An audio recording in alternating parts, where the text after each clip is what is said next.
Olá pessoal, vou falar um pouco sobre alguns conceitos que estudamos na disciplina de prática de ensino. Esse trabalho foi realizado por mim e Ruth Cavalcante Jacobino. Primeira coisa que a gente precisa saber quando a gente está estudando prática de ensino é o conceito de ensinar. Segundo Paulo Freire, ensinar não é transferir conhecimento, mas criar as possibilidades para a sua produção ou a sua construção. Quem ensina, aprende ao ensinar. E quem aprende, ensina ao aprender. Com essas frases, percebe-se que o ensino e a aprendizagem é algo a ser feito em conjunto, onde no final todos os envolvidos aprendem e ensinam.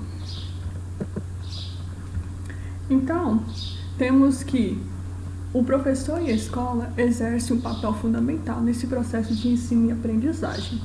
Segundo Dermerval Saviani, o papel da escola não é mostrar a face visível da lua, isto é, reiterar o cotidiano, mas mostrar a face oculta, ou seja, revelar os aspectos essenciais das relações sociais que se ocultam sobre os fenômenos que se mostram à nossa percepção imediata.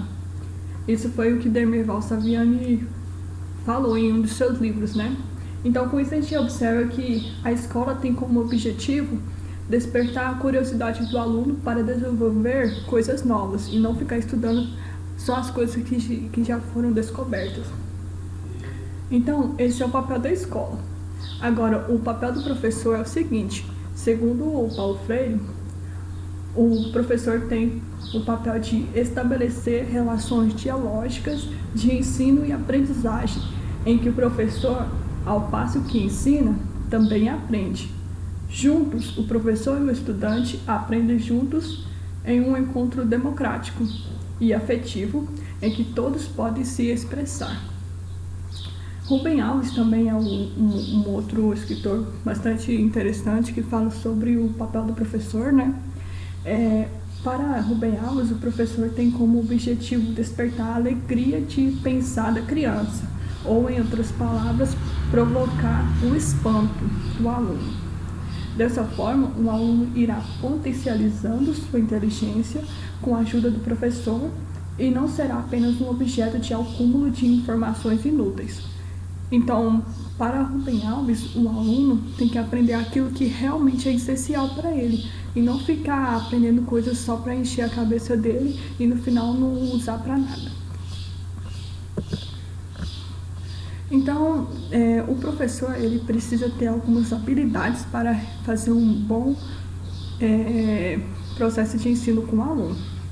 Eu elenquei algumas habilidades aqui, não são todas, mas eu coloquei umas que eu achei mais importantes, né? A primeira é o professor precisa ter uma boa comunicação com seus alunos. Isso para mim, é a parte fundamental de uma aula bem feita, é uma aula que o professor consiga ter uma comunicação com seus alunos. A segunda habilidade que eu elenquei aqui é o professor saber fazer um bom uso de suas perguntas, procurando sempre usar os 3 tipos. Esses tipos são o seguinte: são a focalização, onde o professor fica fazendo perguntas para chamar a atenção do aluno para um determinado conteúdo; a confirmação, que é perguntas que o professor verifica se o aluno realmente entendeu aquele conteúdo; e a mais importante de todas é a de inquirição, que são aquelas perguntas para verificar o conhecimento do aluno além daquilo que foi mostrado.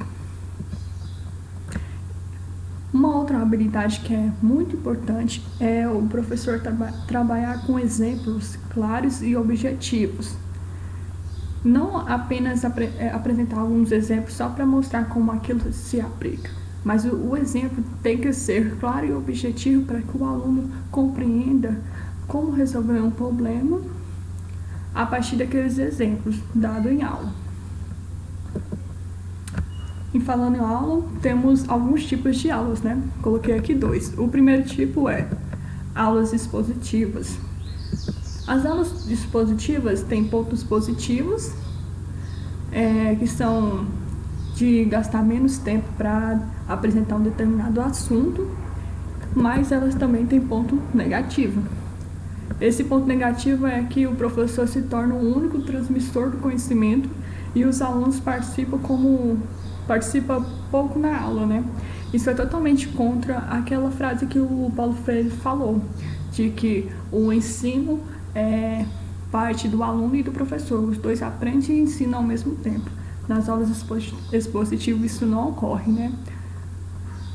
Agora, nas aulas expositivas dialogadas, o professor toma como ponto de partida a experiência dos alunos relacionada com o assunto em estudo.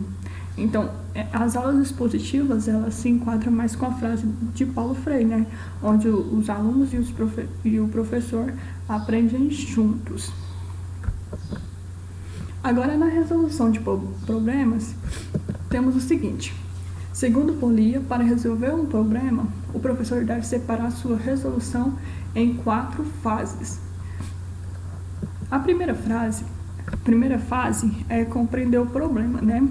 Então, o professor apresenta o problema para o aluno e mostra os dados que aquele problema tem, o contexto que aquele problema está inserido, para só depois estabelecer um plano para resolver esse problema, certo? E na terceira fase, a gente tem a parte de execução do plano.